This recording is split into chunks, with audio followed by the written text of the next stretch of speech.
பத்மஜா,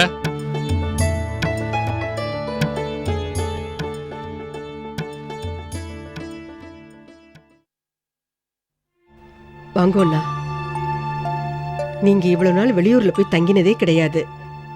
என்ன ஊர்ல ஒழுங்கா சாப்பிட்டேளா? முகத்துல தேஜஸே இல்ல. அது ஒண்ணுதான் குறைச்சல். கண்ணன் இல்லையா? கண்ணன் கடைக்கு போயிருக்கான். ஃபோன் பண்ணி வர சொல்லவா? வேண்டாம். நீ கோதை குழந்தையெல்லாம் உடம்பு வரணும் இருக்கல. எல்லாரும் நன்னா இருக்கோம். வேற என்ன விசேஷம்? வேற என்ன, மாப்பிள்ளைக்கு ஜாமீன் கிடைச்சதுதான் உங்களுக்கு தெரியும். அப்புறம் என்ன, எப்பவும் நான் மாத்திர நடக்கிற பிரச்சனை தான். நீங்க பாட்டுக்கு நிம்மதியா மடத்துல போய் உட்கார்ந்துட்டேன். நான் தான் இங்க இருந்து அல்லாடின்னு இருக்கேன். என்னாச்சு? என்ன ஆகும்? என்னை இந்த ஆத்துல யாருக்கும் பிடிக்கல. நான் ஏதாவது சொன்னா உடனே முரண்டு பிடிச்சிட்டு கிளம்பிடுறா. என்னாச்சுன்னு கேட்டுன்னு இருக்கேன். உங்க கடைக்குட்டி பையன் என்னண்டோ கோச்சுண்டு ஆத்த விட்டு போயிட்டான். என்னடி சொல்ற? ஷியாம் ஆத்த விட்டு போயிட்டானா? ஆமா, இந்த ஆத்துல தான் எல்லாருக்கும் ரோஷத்துக்கு ஒன்னும் குறைச்சல் இல்லையே. புலம்பாம நடந்ததை சொல்லு. நீ என்ன சொன்ன? அவன் ஏன் ஆத்த விட்டு போனா? நான் ஒன்னும் சொல்லல. அவன் பண்ணின தப்ப சுட்டி காட்டினேன். ஐயா கோச்சுண்டு போயிட்டார். பத்து, நீ இன்னும் விஷயத்துக்கே வரல. சொல்றேன். ஆர்த்திய நாம ஏன்னு அனுப்பினோம்? நாம இல்ல, நீ. சரி சரி, நான் தான் அனுப்பினேன். ஏன் அனுப்பினேன்?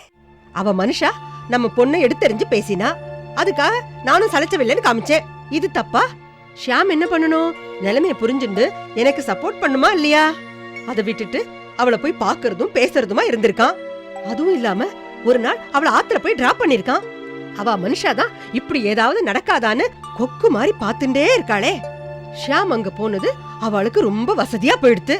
அப்பப்பா, போன் பண்ணி என்ன பேச்சு பேசினார் தெரியுமா? காது கூசிடுத்துனா சகட்டு மேனிக்கு திட்ட ஆரம்பிச்சிட்டார்.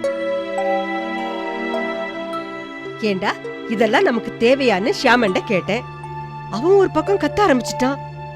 என்ன நியாயத்தை கேக்குறது தப்பானா? நான் எதை சொன்னாலும் இந்த ஆத்துல எல்லாருக்கும் எட்டிக்காயா கசக்கிறது. வீம்பா ஆத்த விட்டு போறவாள நான் ஒத்த மனுஷன் எப்படி தடுக்க முடியும் சொல்லுங்க? என்னால முடியல. இப்ப ஏதோ ஃப்ரெண்டு வீட்டுல தங்கி இருக்கானோ. பத்து, நமக்கு வெளியில இருந்து வர பிரச்சனை பாதின்னா மீதியை நீ ஆத்துல இருந்து உருவாக்கிட்டு இருக்க. இந்த பாரு, நீ உன்னை மாத்திக்கணும். இல்லைன்னா இந்த குடும்பமே சூன்யமாயிடும். ஜாக்கிரதை. தெரியும், நேக்கு தெரியும். நீங்க என்னதான் திட்டுவேன்னு நன்னா தெரியும். உடனே தன்னறுக்கப்பட்டுன்றாத. நீ உன் தப்ப உணர்றதே இல்லடி. கண்ணம் படிச்சு படிச்சு சொல்லியாச்சு. நீ திருந்துற வழியாவே தெரியலடி. சத்தியமா சொல்றேன், உன் முன்கோபத்தால இன்னும் நம்ம என்னென்ன அவஸ்தையெல்லாம் அனுபவிக்க போறோமோ. பயமா இருக்கடி. பதிலுக்கு பதில்னு ஒரு மாட்டு பொண்ணை பிறந்தாத்துக்கு அனுப்பிச்சாச்சு. எங்க அப்பாவும் ஆத்த விட்டு போயிட்டார். இப்போ ஷியாமா ஆத்த விட்டு போயாச்சு. எல்லாரையும் ஒவ்வொருத்தரா அனுப்பிவிட்டு நீ மட்டும் இந்த ஆத்துல பூதங்காத்த சுரங்க மாதிரி நிம்மதியா உட்காந்துடுறி. ஒரு பிரச்சனை முடிஞ்சதுன்னு பார்த்தா இன்னொன்னு ரெடியா நிக்கிறது. எல்லா இடத்துக்கும் தலையை முழுகிட்டு எங்கேயான பிரதேசம் போலான்னா அதுக்கும் வழி இல்லாம திண்டறின்னு இருக்கேன்டி.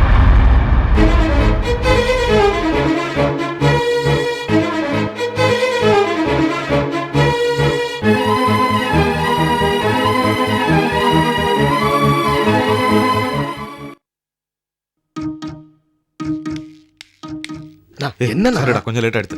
மேனேஜர் வேற எங்கேயோ வெளியில கிளம்பணும். நமக்காக வெயிட் பண்ணிட்டு இருக்காரு. சரி வா. Excuse me sir. வாங்க ஷாம், உங்க அண்ணா வந்துட்டாரா? வந்துட்டேன் சார். அண்ணா வணக்கம் சார். வணக்கம். நான் கண்ணன். உட்காருங்க சார்.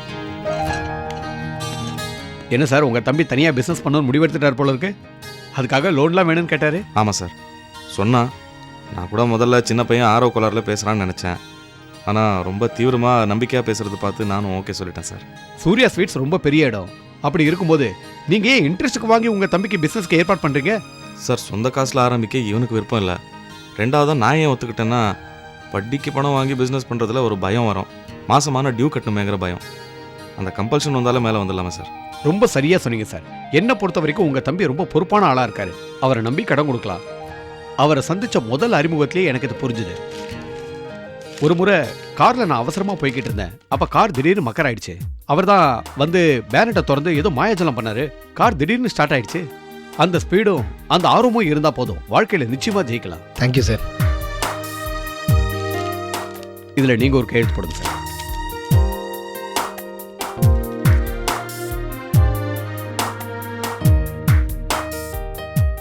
ஷியாம், நீங்களும் கையெழுத்து போடுங்க.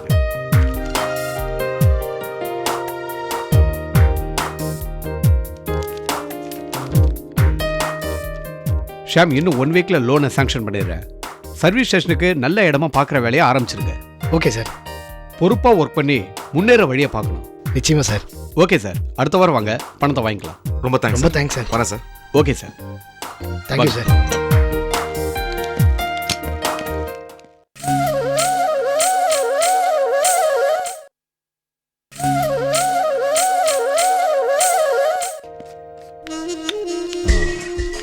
சார், நான் அரவிந்த் சிராமிக்ஸ்லேருந்து வரேன். உங்கள் ஹோட்டல் மேனேஜர் கிரானைட்டில் மாற்றணும்னு சொன்னார். சார் இருக்காரா? மேனேஜர் வெளியே போயிருக்கார் சார். நீங்கள் மேலே ஏசியில் வெயிட் பண்ணுங்க. எங்கே மேலேயா? மேலே தான்.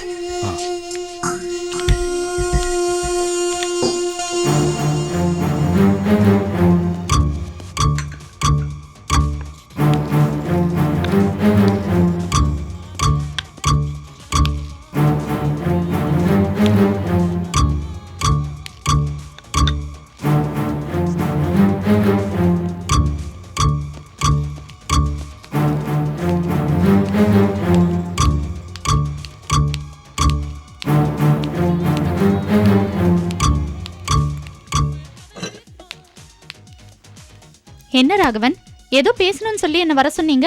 என்ன விஷயம்? இது பாரு.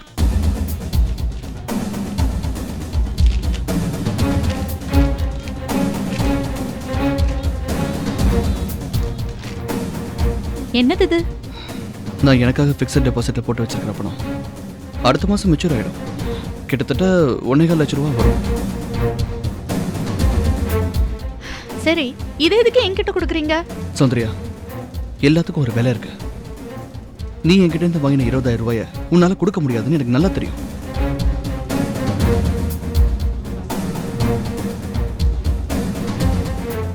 இதை நீ எடுத்துக்கோ.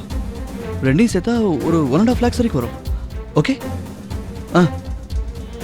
நீ எனக்கு அந்த லெட்டர் தரணும். It's a gentlemen's agreement. Okay? ஓஹோ, எனக்கு ஒரு விலையை ஃபிக்ஸ் பண்றீங்களா? ஸோ என் லைஃபுக்கு நீங்க கொடுக்குற ரேட் 1.5 lakh இல்லையா? ராகவன், இது ரொம்ப சீப்பா இருக்குல்ல? நீங்க போடுற கணக்கு ரொம்ப தப்பா இருக்கே. இது விளையாடுற நேரம் இல்லை. நான் ரொம்ப சீரியஸா இருக்கேன். ப்ளீஸ் அந்த லெட்டர் என்கிட்ட கொடுத்துரு. உன்னோட ஃபைனல் டிமாண்ட் தான் என்ன சொல்லு. ராகவன், உங்க வர்த் என்னன்றது எனக்கு நல்லா தெரியும். நம்ம கம்பெனியோட மதிப்பு 2 கோடி.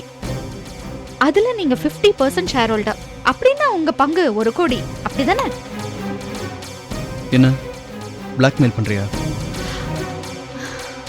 பிளாக்மெயிலா? நானா? என்ன பேசுறீங்க ராகவன்?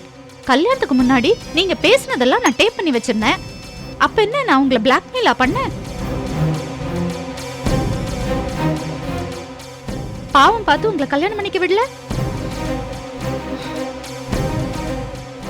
நீங்க தான் எனக்கு ரேட் பேசி இன்சல்ட் பண்றீங்க. கடைசியா உன்னோட முடிவு என்ன? லெட்டரை கொடுக்க முடியுமா முடியாதா? சாரி ராகவன், அதுதான் என் லைஃபுக்கான கேரண்டி கார்டு. நான் ஒண்ணு ஏமாளி இல்ல. உங்ககிட்ட ஒரு தடவை அனுபவப்பட்டதே போதும். Soundarya, this is the limit. என்கிட்ட ரொம்ப வளர நீ. Madam, order please. சார் ரொம்ப சூடா இருக்காரு. ஏதாவது கூலா ஆர்டர் பண்ணட்டுமா ராகவன்?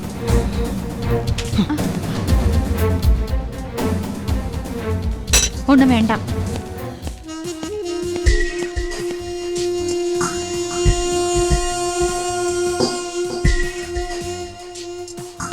சார், வேற ஏதாவது சாப்பிட்றீங்களா? இல்லை, வேணாம்.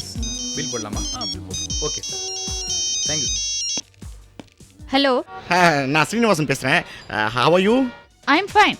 சொல்லுங்க ஸ்ரீனிவாசன், என்ன விஷயம்? ஒன்றும் இல்லை, எங்கள் ஆஃபீஸில் பேங்க் லாக்கரை வெக்கேட் பண்ண சொல்லிட்டாங்க. அதனால் டாக்குமெண்ட்ஸ் எல்லாம் நான் வீட்டுக்கு எடுத்துகிட்டு போயிட்டுருக்கேன். நீங்கள் என்கிட்ட பர்சனலாக ஒரு லெட்டர் கொடுத்தீங்களா, அதை நான் பத்திரமா வீட்டுக்கு எடுத்துகிட்டு போயிட்டா? வேண்டாம் ஸ்ரீனிவாசன், அந்த லெட்டர் வீட்டில் வைக்காதீங்க. அது எங்கேயாவது மிஸ் ஆனா அவ்வளோதான். அந்த லெட்டரில் தான் என் லைஃபே இருக்கு. நான் முடிஞ்சா இன்னைக்கு ஈவினிங் இல்லை நாளைக்கு வரேனே. நாமளே பர்சனலாக லாக்கரை ரெண்ட்டுக்கு எடுத்து அதில் வச்சிடலாம். ஓகேவா? அதுக்காக நீங்கள் அலையாதீங்க. என் ஃப்ரெண்டு ஒருத்தன் பேங்க்கில் வேலை செய்கிறான்.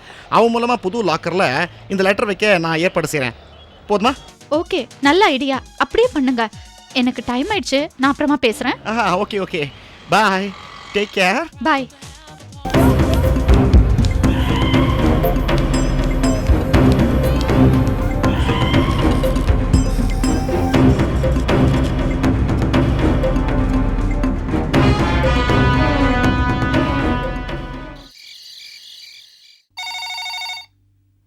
ஃபோன் அடிச்சுட்டே இருக்க அவளை காணுமே.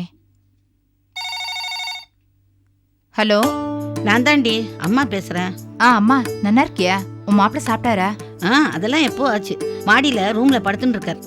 என்னம்மா இந்த நேரத்துல ஃபோன் பண்ற? என்ன விஷயம்? சந்தோஷமான விஷயம் தாண்டி. கோதையோட ஆத்துக்கார ஜாமீன்ல ரிலீஸ் பண்ணிட்டா. அதை சொன்னா நீ சந்தோஷப்படுவேன்னு தான் ஃபோன் பண்ணேன். அப்படியா? ரொம்ப சந்தோஷமா. பாவம் கோதை, அவ இத்தனை நாள் கஷ்டப்பட்டதுக்கு இப்போ ஒரு விடிவு காலம் பிறந்துருது. ஆமாண்டி, பெருமாள் ஒரு வழியா கண்ணை திறந்துட்டார். இனிமே கோதை மாப்பிள்ளையோட சேரணும். அதுவும் நல்லபடியா முடிஞ்சுடுத்துன்னா என் புள்ள சுந்தரம் சந்தோஷப்படுவான். அம்மா, நம்ம மாத்தல யாரும் யாருக்கும் கெடுதலே நினைச்சதில்ல. நீ வேணும்னா பார், இனிமே அண்ணாவுக்கு எல்லாம் நல்லதாவே நடக்கும். அப்படி ஏதாவது நடக்கணும்னு நிஜமாவே நீ ஆசைப்பட்டேனா முதல்ல நீ பெங்களூர்ல இருந்து புறப்பட்டு வந்துடும். அதோட ருக்குக்கும் கண்ணனுக்கும் ஒரு கல்யாணத்தை பண்ணி வச்சேனா சுந்தரமும் சந்தோஷப்படுவான், உன் பொண்ணு ருக்குவும் சந்தோஷப்படுவா இல்லையா? நீ ஏமா வீணா நடக்காதெல்லாம் பேசிட்டு இருக்க? இப்ப நாங்க என்ன ருக்குக்கு கெடுதல பண்ணிட்டு இருக்கோம்? ஏண்டி, அந்த ஃப்ராட் அரவிந்த பையலுக்கு நம்ம ருக்குவை கல்யாணம் பண்ணி வைக்கிறது நல்ல விஷயமா? உன்னோட பேசினால இதான், அதான் ஒரு சந்தோஷமான விஷயத்த சொல்லிட்டல, அதோட விட வேண்டியதானே? ஏன் பழசையே திரும்ப திரும்ப பேசிண்டு? போனவே யாருமா போன்ல? உன் பாட்டி. எதுக்கு இப்ப போன் பண்ணா? அதான் கோதையோட ஆத்துக்கார் ஜெயில இருந்தார் இல்லையா, அவருக்கு ஜாமீன் கிடைச்சிடுதான். அதை சொல்லதான் போன் பண்ணா. ஜாமீன் கிடைச்சிடுதா? வெரி குட், நல்ல விஷயம் தானே. சரி சரி, நீ படுத்துக்கோ, எனக்கு அடுப்படியில் கொஞ்சம் வேலை இருக்கு, முடிச்சிட்டு வரேன்.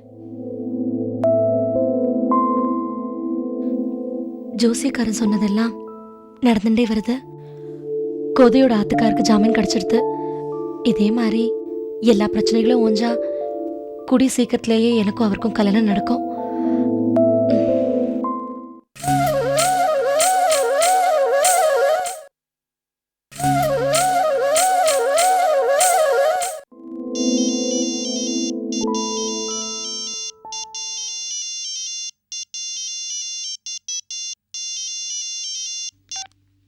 ஹலோ அரவிந்த் சார், நான் ருக்கு பேசுறேன். ருக்குவா?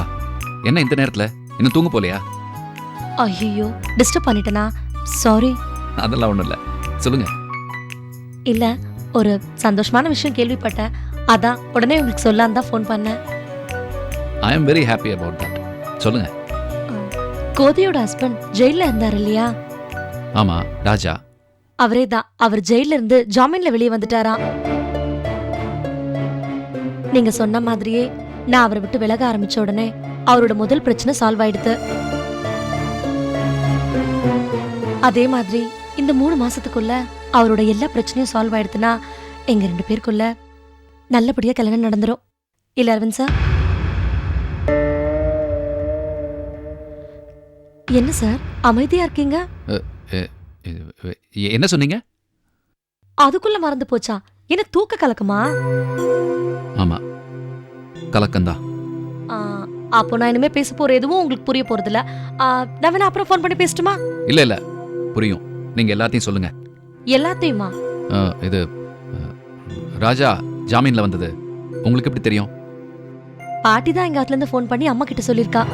ஓ, பாட்டி சொன்னாங்களா? எப்படியோ இந்த ஒரு பிரச்சனையில இருந்து அவர் ரிலீவ் ஆயிட்டாருன்னு தெரியும் போது ரொம்ப சந்தோஷமா இருக்கு. இல்ல அரவிந்த் சார்? சரி, இதுக்கு மேல பேசி உங்க தூக்கத்தை கெடுக்கிறதுக்கு நான் விரும்பல. நீங்க போய் தூங்குங்க. Bye, good night.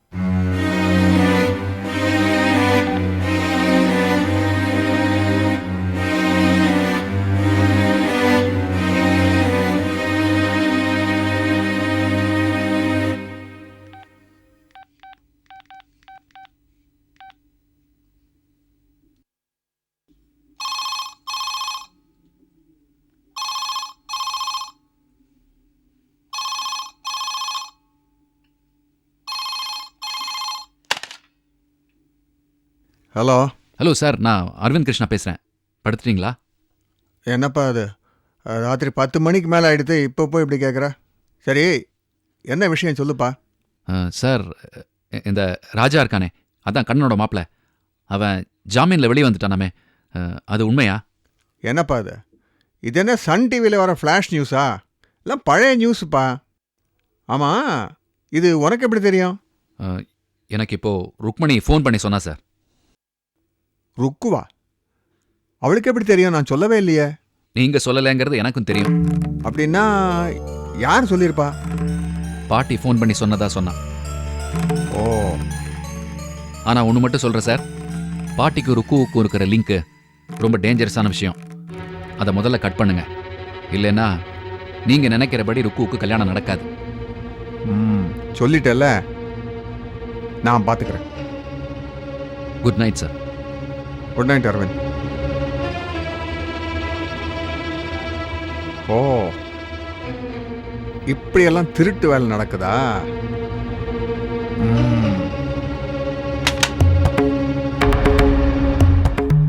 ரொம்ப சந்தோஷப்பட்டிருப்பா இல்லையா?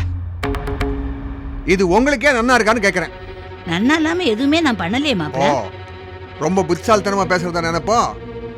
இந்த ஆத்துல இருந்துட்டு இந்த ஆத்து சாப்பாடை சாப்பிட்டு எனக்கு எதிராக சதி பண்றா? நீங்க சொல்றது என்னன்னே எனக்கு புரியல. புரியலையோ? இந்த போன்ல எஸ்டிடி இஷ்டத்துக்கு போட்டு பேசினா பில்லை எவன் கட்டுறதுன்னு. ஏன் நீங்க தான்? ஓஹோ, இழிச்ச வாயன்னு சொல்றா? இது பாருங்க, அலமேலு ஒரு ருக்கும் எங்க போயிருக்காரு உங்ககிட்ட சொல்லாம மறைச்சதே அவ கூட நீங்க பேசக்கூடாதுன்னு தான். அதை எப்படியோ கண்டுபிடிச்சு அவ கூட எஸ்டிடி போட்டு பேசியிருக்கள். அதுவும் உங்க பிள்ளையோட மாப்பிள்ளைய பத்தி பேசியிருக்கள். இந்த மாதிரி சில்லறத்தனமான வேலையெல்லாம் இத்தோட நிறுத்திங்க. மறுபடியும் இந்த ஆத்துல இருந்து போன் பண்ணதா தெரிஞ்சுது, மாமியார்னு கூட பார்க்க மாட்டேன், தொலைச்சு போடுவான் தொலைச்சு.